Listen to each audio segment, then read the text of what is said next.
तू न थमेगा कभी, तू न रुकेगा कभी, तू न थकेगा कभी, कर शपथ कर शपथ कर शपथ। अग्निपथ अग्निपथ अग्निपथ। हेलो जय हिंद दोस्तों, स्वागत है आप सभी का यूनिक स्टडी अड्डा पर। तो आज हमारा टॉपिक है वाक्य। पिछले क्लास में हमने वाक्य पढ़ा था, जो कुछ थोड़ा बहुत बच गया है आज की इस क्लास में हम लोग उसको भी क्लियर करेंगे। तो वाक्य आज का हमारा टॉपिक है। और अभी तक आप लोग चैनल को सब्सक्राइब नहीं किए हैं तो चैनल को सब्सक्राइब कर दें, ताकि एसएससी जीडी के लिए जो फ्री ऑफ कॉस्ट आपकी क्लासेस चल रही हैं आपको उसका समय समय पर नोटिफिकेशन मिलता रहे। तो देखिए, टॉपिक है हमारा वाक्य।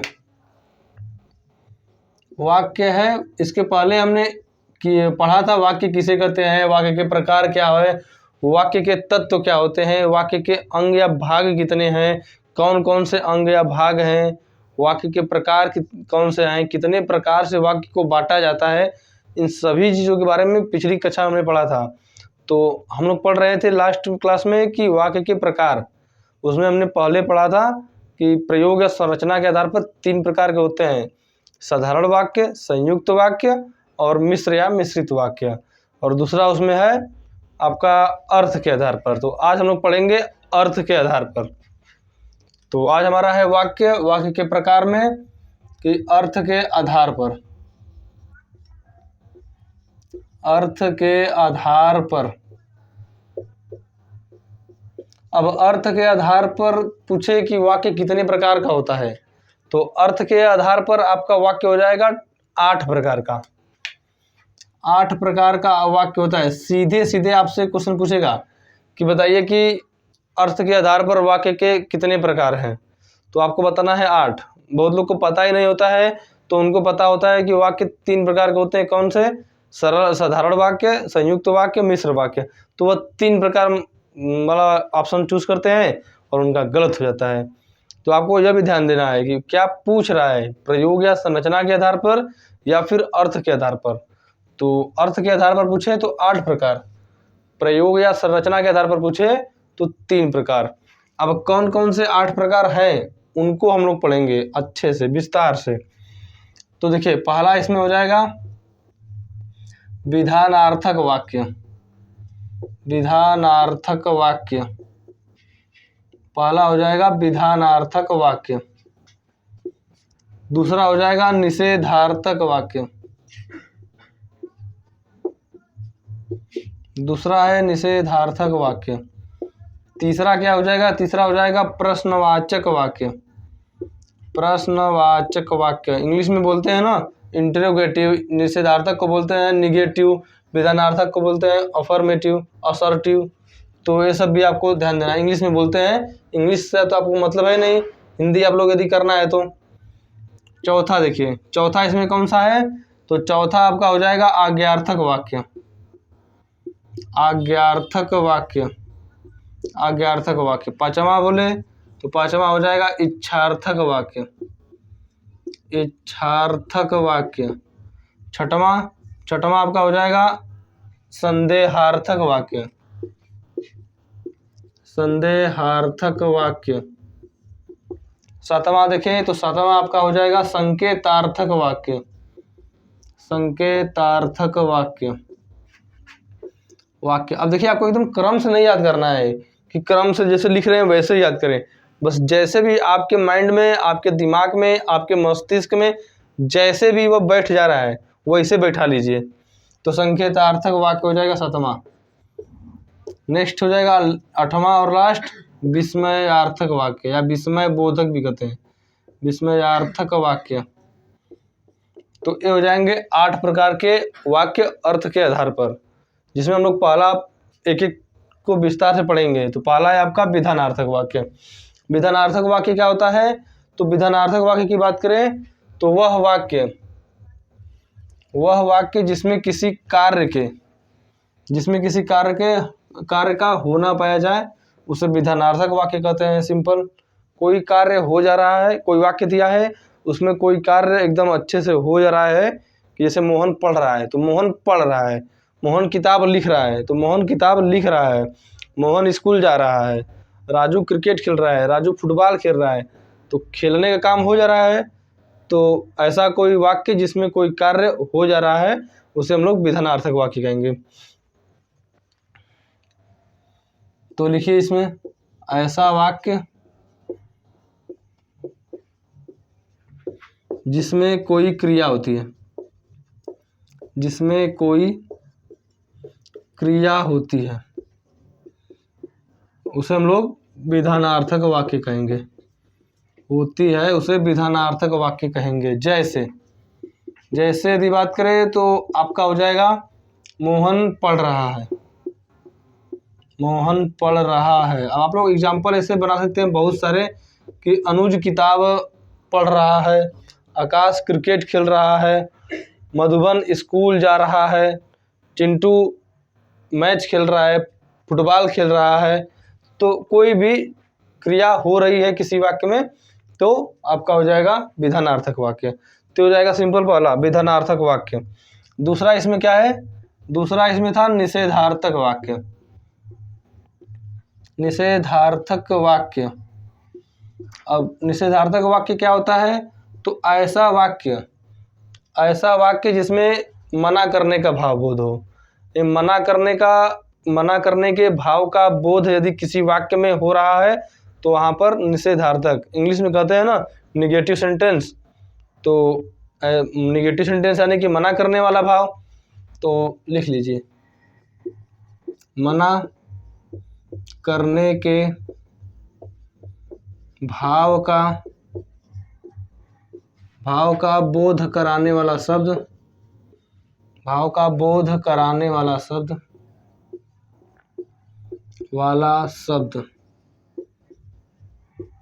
बोध कराने वाला वाक्य निषेधार्थक वाक्य होता है। निषेधार्थक वाक्य होता है,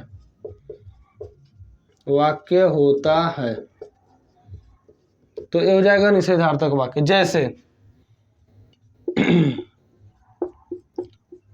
जैसे धूम्रपान नहीं करना चाहिए, तो धूम्रपान नहीं करना चाहिए तो नकारात्मक भाव आ रहा है, मना करने का भाव आ रहा है कि धूम्रपान नहीं करना है, धूम्रपान मत करो तो मना करने का भाव आ रहा है। या फिर बोल दे कि धूम्रपान नहीं करना चाहिए, नकारात्मक वाक्य आ रहा है। तो इस तरह का यदि वाक्य आता है तो वहां पर निषेधार्थक वाक्य होता है। तो एग्जाम्पल लिख लीजिए, धूम्रपान नहीं करना चाहिए, तो ये हो जाएगा आपका निषेधार्थक वाक्य। तो लिख लीजिए इसको। नेक्स्ट हम लोग इसमें पढ़ेंगे प्रश्नवाचक वाक्य। तो प्रश्नवाचक वाक्य क्या होगा कि ऐसा वाक्य जिसमें प्रश्न पूछे जाने का बोध हो उसे प्रश्नवाचक वाक्य कहेंगे। नेक्स्ट है तीसरा हमारा प्रश्नार्थक वाक्य।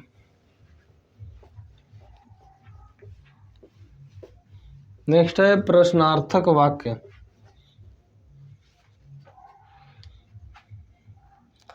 प्रश्नार्थक वाक्य, तो ऐसा वाक्य जिसमें प्रश्न पूछे जाने का बोध हो, वाक्य जिसमें प्रश्न पूछे जाने का बोध हो,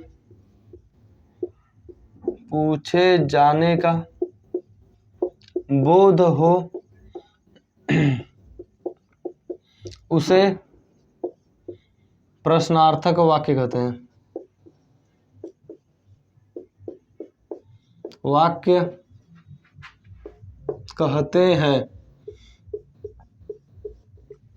जैसे प्रश्न पूछे जाने का बोध हो रहा है तो प्रश्न कैसे पूछेगा कि आप कहाँ जा रहे हैं, आप क्या कर रहे हैं, मोहन स्कूल क्यों नहीं जा रहा है, ठीक है, तो आपने पढ़ाई कैसे की।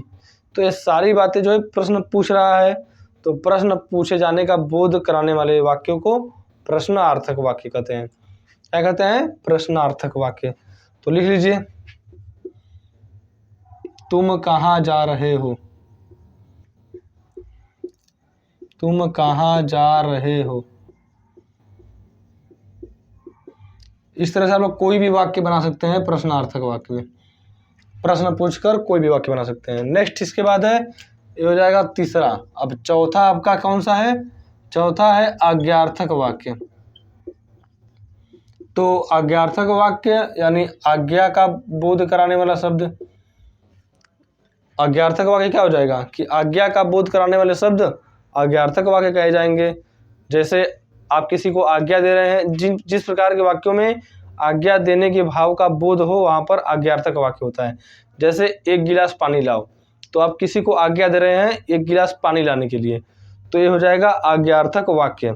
ठीक है, तो आज्ञार्थक वाक्य में से यही आपको लिखना है कि आज्ञा या आदेश के भाव का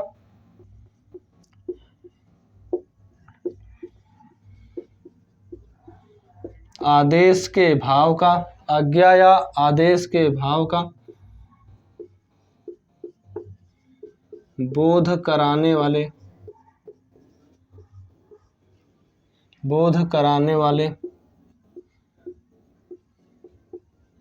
वाक्यों को आज्ञार्थक वाक्य कहते हैं।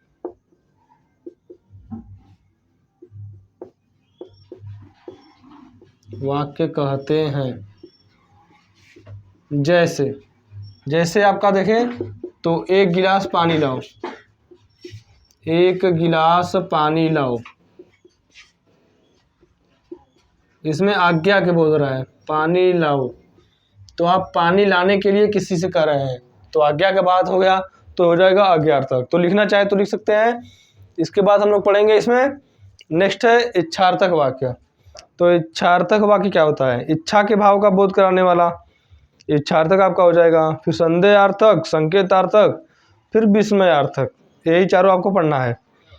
तो नेक्स्ट है इच्छार्थक। इच्छार्थक है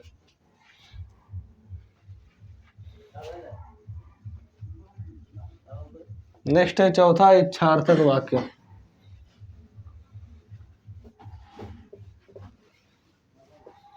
इच्छार्थक वाक्य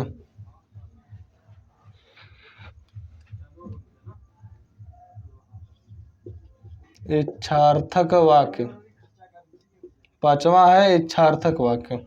तो इच्छा के भाव का बोध कराने वाले सब वाक्यों को इच्छा के भाव का बोध कराने वाले वाक्यों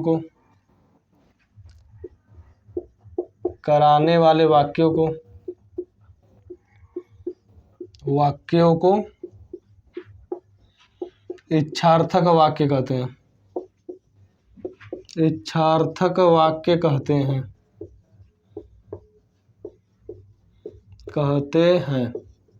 तो हो जाएगा इच्छार्थक वाक्य। जैसे उदाहरण यदि देखें तो वो कह सकते हैं कि मेरी इच्छा है, या फिर आपकी इच्छा है कि आपका सिलेक्शन एसएससी जीडी में हो जाए, या फिर कह सकते हैं कि मेरी इच्छा है कि मेरा सिलेक्शन एसएससी जीडी में हो जाए। एग्जाम्पल लिख लीजिए।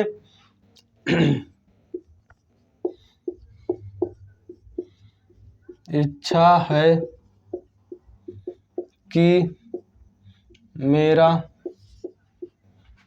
मेरा चयन एसएससी जीडी में हो जाए। तो ये इच्छा है, तो इच्छार्थक हो जाएगा में हो जाए। इच्छा आप किसी प्रकार का हो सकता है। किसी का इच्छा होगा कि कोई डॉक्टर बन जाए, कोई यूपीएससी एग्ज़ाम को क्लियर कर दे, तो सबकी अलग अलग इच्छाएं होंगी। तो आपकी इच्छा है कि आप एसएससी जीडी में चयन हो जाए, तो लिख सकते हैं चयन इच्छार्थक वाक्य। इच्छा के भाव का बोध कराने वाले वाक्य को इच्छार्थक वाक्य कहेंगे। नेक्स्ट है छठवां संदेहार्थक वाक्य।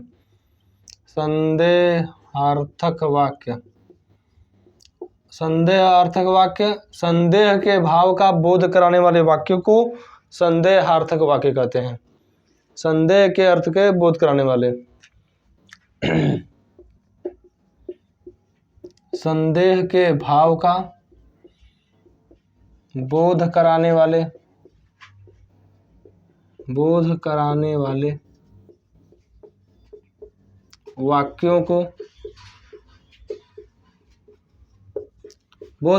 वाक्यों को संदेहार्थक वाक्य कहते हैं। संदेहार्थक वाक्य कहते हैं।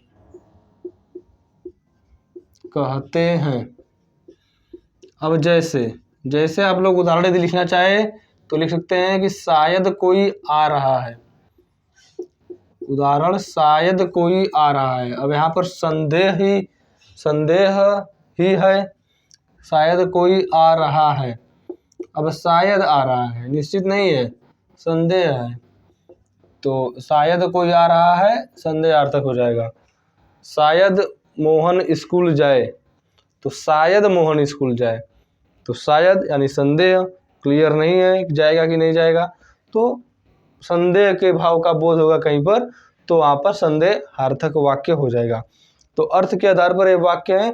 कभी कभी आपसे वाक्य दे देगा, क्वेश्चन में आपसे पूछेगा कि शायद कोई जा रहा है, यह किस प्रकार का वाक्य है। ऑप्शन दे देगा, निषेधार्थक, विधानार्थक, संदेहार्थक, संकेतार्थक। तो शायद अब यदि आप ये सब पढ़े रहेंगे तो आप सीधे बता देंगे तुरंत कि नहीं संदेहार्थक वाक्य है। अब पता ही नहीं होगा कि वाक्य क्या होता है। वाक्य के प्रकार में अर्थ के आधार पर 8 प्रकार से बांटते हैं, उसमें से एक प्रकार है संदेहार्थक वाक्य, और यही संदेहार्थक वाक्य यह वाक्य है। अब यदि पता है तो बता देंगे, नहीं पता है तो मुंह दिखेंगे सबका। नेक्स्ट है आपका संकेतार्थक वाक्य। छठवां आपका है संकेतार्थक वाक्य।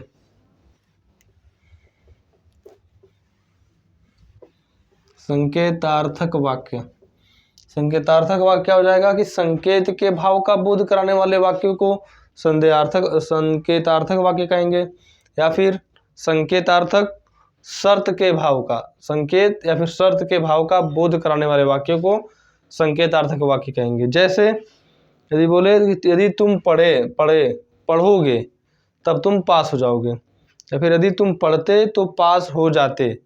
शर्त की बात है कि यदि तुम पढ़ते यदि तब तुम पास होते, यहाँ पर शर्त ही है, तो ये हो जाएगा संकेतार्थक। सातवां आपका है संकेतार्थक वाक्य।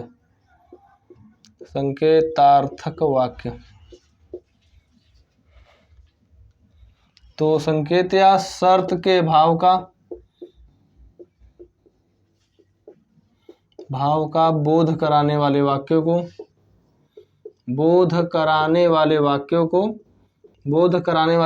को संकेतार्थक वाक्य कहेंगे।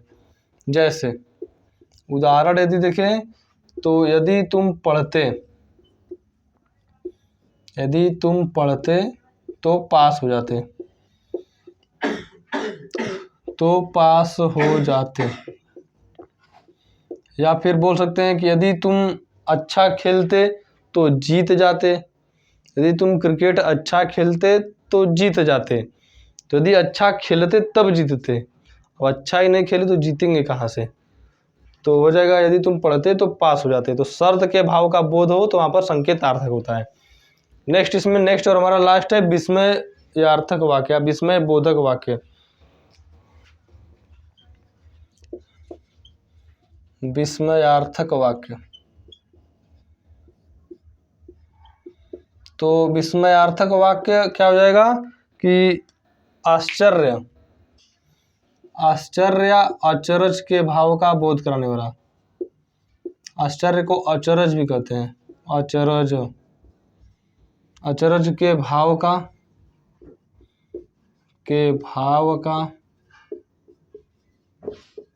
बोध कराने वाले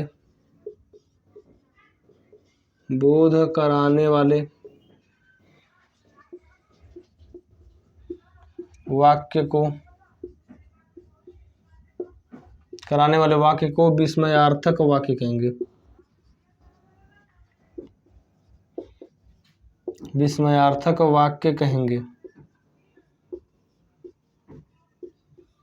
अब जैसे यदि देखें तो आश्चर्य के भाव का बोध यदि कहीं किसी वाक्य में हो जा रहा है तो अब वहां पर हो जाएगा आपका विस्मयार्थक वाक्य। जैसे अरे आप कब जाओगे, अरे आप कब आए। जैसे एग्जाम्पल, अब कोई अचानक आपके घर आ जाए तो आपका रिएक्शन क्या होगा कि अरे आप कब आए, अरे आप कब आए। तो आश्चर्य हुआ, कोई अचानक से आ गया तो आप कहेंगे ना कि अरे आप कब आए, तो आश्चर्य या अचरज के भाव का बोध यदि किसी भी वाक्य में आपके हो जा रहा है तो वहाँ पर आपका हो जाएगा विस्मयार्थक या विस्मय बोधक वाक्य। तो ये हो गए आपके वाक्य। तो वाक्य के विषय में हमने संपूर्ण बातें किया। आज जो बचा हुआ था अर्थ के आधार पर, इसको भी हमने जान लिया। तो उम्मीद है आप सभी को आज का यह क्लास, छोटा सा क्लास पसंद आया होगा, और पसंद आया है तो वीडियो को लाइक और शेयर करें। इसके बाद हमारा टॉपिक है वाक्य शुद्धि, जहाँ से आपके पेपर में 100% 3 से 4 क्वेश्चन पूछेगा, क्योंकि पिछली बार उसके पहले जो SSC के एग्ज़ाम हुआ है उसमें एकदम भर भर के वाक्य शुद्धि से क्वेश्चन पूछा है। तो वाक्य शुद्धि पढ़ने के लिए सबसे पहले हमने वाक्य पढ़ा, और वाक्य ही नहीं जानेंगे तो वाक्य को शुद्ध कहाँ करेंगे, ठीक है। तो वाक्य जानेंगे तभी वाक्य को शुद्ध करेंगे। और यदि आपने वाक्य का पहला पार्ट नहीं देखा तो चैनल यूनिक स्टडी अड्डा पर वो वीडियो है, जाकर वहाँ पर देख सकते हैं। तो उम्मीद है दोस्तों आप सभी को यह वीडियो पसंद आया होगा। पसंद आया है तो वीडियो को लाइक और शेयर जरूर करें। नेक्स्ट क्लास में हम लोग पढ़ेंगे वाक्य शुद्धि। चलिए मिलते हैं नेक्स्ट क्लास में। आज के लिए इतना ही। जय हिंद।